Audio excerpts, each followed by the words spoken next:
Hey, all, it's Dinosa, and I'm actually doing this because I've been behind a little bit on one request, and I've just been slammed with work and school and trying to transfer and stuff. It's just a madhouse.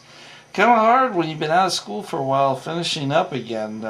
It's an interesting challenge, but I did happen to ask to watch a show called by Discovery Channel called Devil's Ride seasons 1 and 2. Couldn't find it on Discovery Channel, so I just bought it. They're cheap, $10 for the whole season. Uh, it's basically a story, a reality documentary, I guess, about motorcycle gangs in San Diego, California. Specifically, a gang called the Laughing Devils, where it was founded by a guy named Gypsy.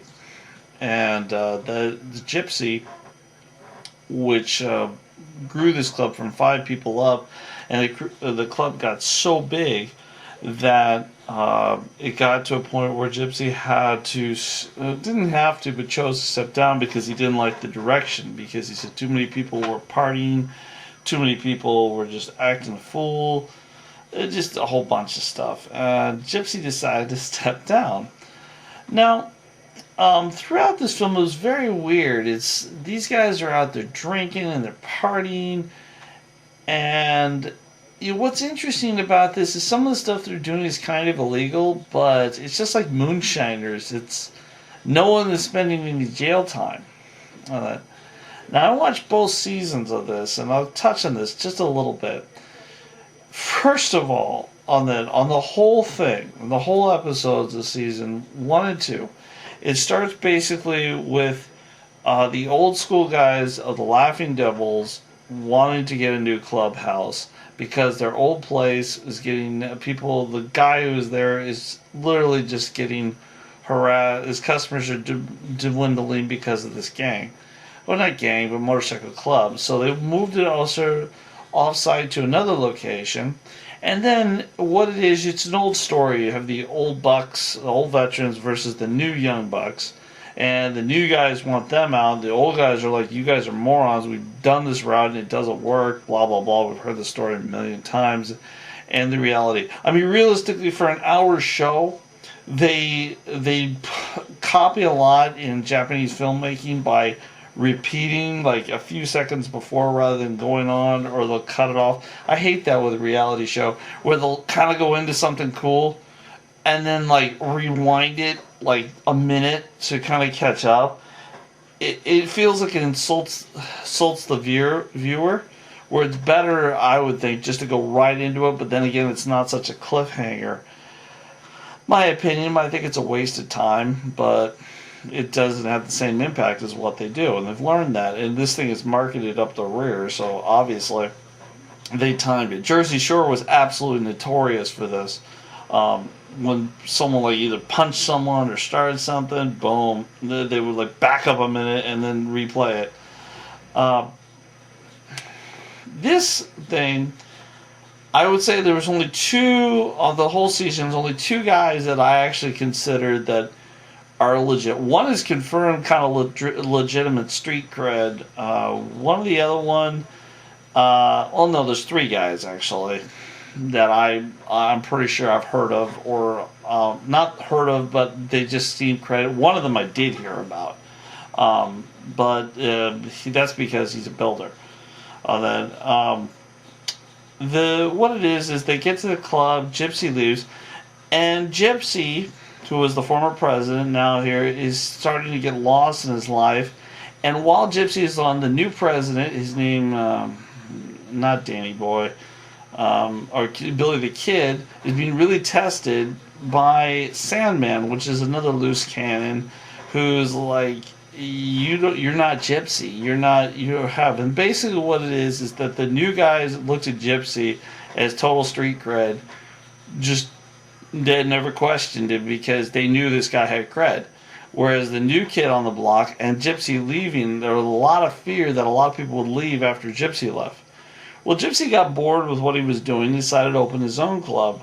And then he did his own club with the same colors. Now, I don't know if any of you are familiar with motorcycle clubs or gangs. Using the same colors is an insult unless approved, such as in this case, it's red and gray. Ironically, I thought you would think because I'm based in Northern California, red and gray is more Death Head or the Hells Angels. Well, I've understood there's a treaty between the Hells Angels and the Mongols. Hells Angels is Northern California, Mongols is Southern California. So I don't know the whole story there. But this group specifically chose red and green. Now, on the flip side, I didn't think it was too smart because then you're dealing with the Crips and Bloods as well. But whatever. So anyway, this group out there is trying to do this show where they're showing like the biker right from the Brotherhood. The only thing I kind of got for season 1, excuse me, it's kind of late. I'm just trying to get this done. This specifically is that season 1 actually captured a lot of good points, a lot of bylaws, a lot of good things that you need to understand if you're getting serious in the biker community. I knew these things, most of these things, before the show went on the air. Especially about, like, if you're starting a new club, you have to call the other people around, ask them. You have to clear with them not to tick anybody off, because by doing that, you will. Now, here's where the conflict starts. Gypsy wants to make his own club, which instead of the Laughing Devils, is now called, let's see, Sinner something. Shoot, I forget. I've only been watching both seasons and I totally forget. and what is it? Oh, Sin Mob. That's it. Sin Mob. So he makes these 2 clubs. All right, Gypsy. And what he's facing here is that he's using the same colors. He didn't even tell the Laughing Angels what he was doing. So there was this big issue, a rumor going around that he was going to start his club, which then caused an issue because he still had Laughing Devils data and their files, which the Laughing Devils wanted back, and there's a big standoff here. This is looking like really like not documentary. Like if you compare real Discovery documentaries with Jesse James, Motorcycle Mania 1, 2, and 3, real documentaries. It wasn't much. It was not scripted. These guys just drove wherever, and whatever happened, and they kind of went on with the adventure. This is like plotline after plotline. Okay, but in season 1, Gypsy was the only one I actually believed had street cred. The rest of them just like, huh? It just didn't seem right to me. I mean, I could be wrong, but it just didn't seem right. One of the guys named Sandman, and supposedly he has several businesses, and he's always working, he's always doing anything, and he looks like, a hard worker, but he can't keep his mouth under control during the whole filming, and he gets drunk and acts crazy. And the thing is, how can you run all these businesses and everything and do that? That just doesn't make very much sense, because no one would hire you. The other half you need to face another sad part about it is that there was a character named Juice who had a heart problem, who at the end of the season 1 died because of a heart attack, and it was really depressing because you could see the pain and changes he was going through only to be cut short, and it was really sad too there. But basically, season 1 wrapped up with Gypsy telling the Laughing Angels, "We're creating Sin Mob and screw you." This is really bizarre. And now what started all this is that Laughing Angels went to Gypsy's house to get the documents, which they brought like 6 guys, not one guy, to go get it, and which Gypsy didn't respect at all. So at this point, he felt like he's going to destroy it. So that's why he created Sin Mob. Okay, so season 1 ends. Here comes season 2. Gypsy is no longer the president of Sin Mob, and the reason why is that he was actually arrested by San Diego PD with supposedly molestation on his daughter, or no, sorry, not his daughter, his stepdaughter. So, street cred, when I saw him on camera, I really felt he had some. Definitely some background. I've seen that kind of attitude, and he was true gangster, but That other stuff is just like, whoa, on that. And the other reason why he was kicked out is that he's married to a police officer or a law enforcement officer. He said he cleared it with everyone. Go fig. So that season 2 starts with the Sin Mob's president, Bubba, which then later on moves to another guy. But then they start getting into this big old war between these two groups. The basically the Sin Mob and Laughing Angels, and it seems to escalate. They throw out one member, another member gets thrown out, and blah blah blah. It's just like little high school drama here, back and forth. And I was watching this going, wait a minute, and I kept watching, and I watched all the episodes, and honestly, season 1 actually was kind of interesting. Season 2 is just, honestly, without Gypsy, it's kind of boring. Now, the other guy in season 2, which I think was kind of legit, his name was Diesel, which I felt he had some cred, because you could just hear it in his voice. He was just like, I'll just mess you up, screw you.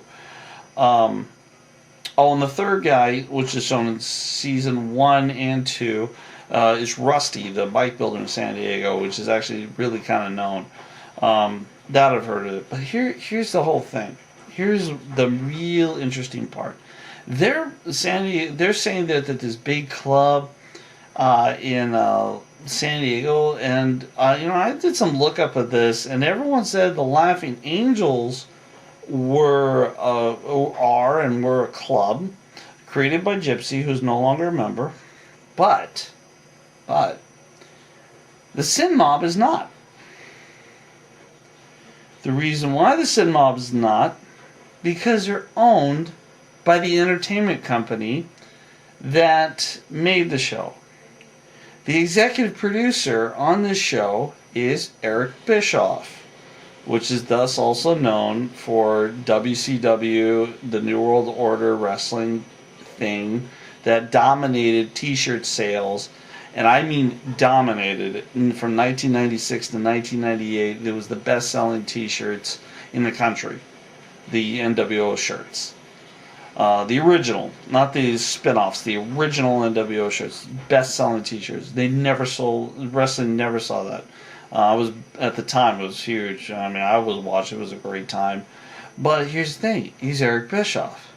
So literally what you've been watching is professional wrestling on motorcycles in San Diego, and all scripted.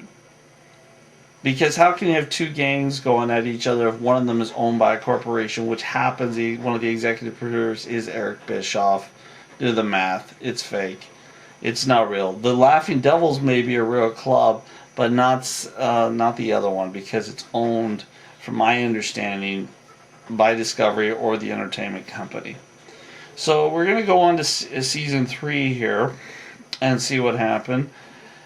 It's just kind of boring. See, what I like about Sons of Anarchy, which is my other show that I like on that, is Sons of Anarchy does have some like comedic moments and sometimes a little fantasy.